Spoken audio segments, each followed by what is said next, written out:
Kaj ste o Indiji vedeli pred izmenjavo? Ne prav veliko, samo tiste stereotipe, se pravi o nevarnostih, o pekoči hrani, take stvari.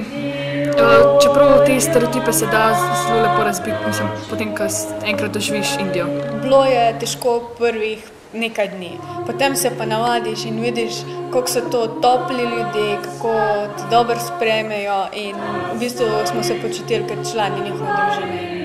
Res ni bilo problema preživeti enega 7 mesecev z njimi.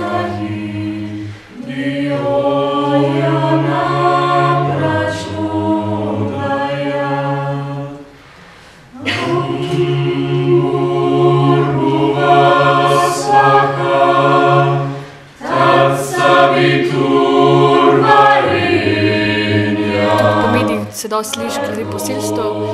Ni sicer čisto tako, kakor mi to vidimo tukaj v Sloveniji, zato ker tam mediji vsako tako stvar zelo vržejo ven in tudi v Sloveniji se najbrž kakšna taka stvar zgodi, ampak nam to država, mediji, ne vem, nam zamolčijo. Tam pa vse naredijo zelo veliki incidenti in zato pol tudi pride v taki obliki in se tudi mi bojimo pol.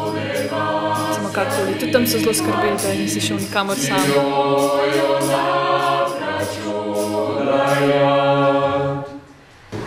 Niso bili zastojni ti kontakti, ki jih nekako z Indijo in to šolo, s katero sodelujemo, že 3 leta nadgrajujemo.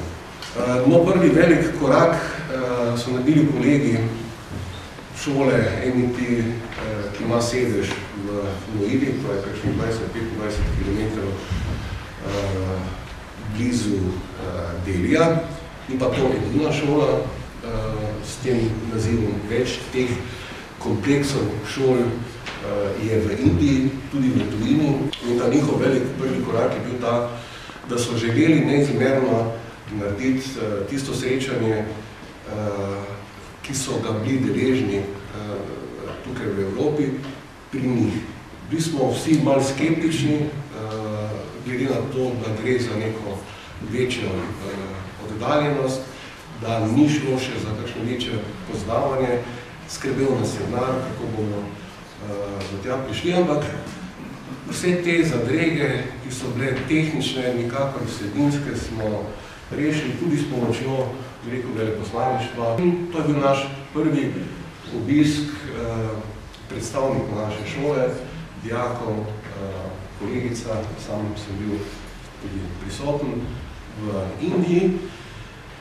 In presenečeni smo bili nad tem, kar smo vse videli. Indijo smo nekako poznali samo teoretično iz literature, ko smo pa bili tam, smo pa videli, da gre to za izjemno gostoljubne ljudi, za deželo izjemnih razsežnosti, tudi izjemnih razlik. Ampak vse to nas je izjemno priteknilo.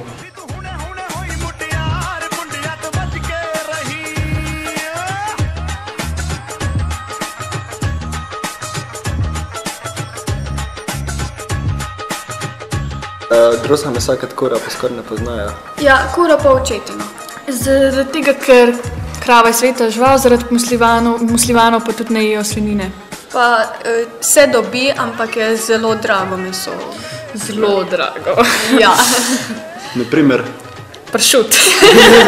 Midva sva z Majo, v bistvu Maja šla in je kupila za Aljažov rojsten dan pršut, zato ker to je ena stvar, ki smo jo zelo pogrešali. 2x4 rezine pršuta, čez tenke in mejhne sem dala 24 €. Nikaj taza.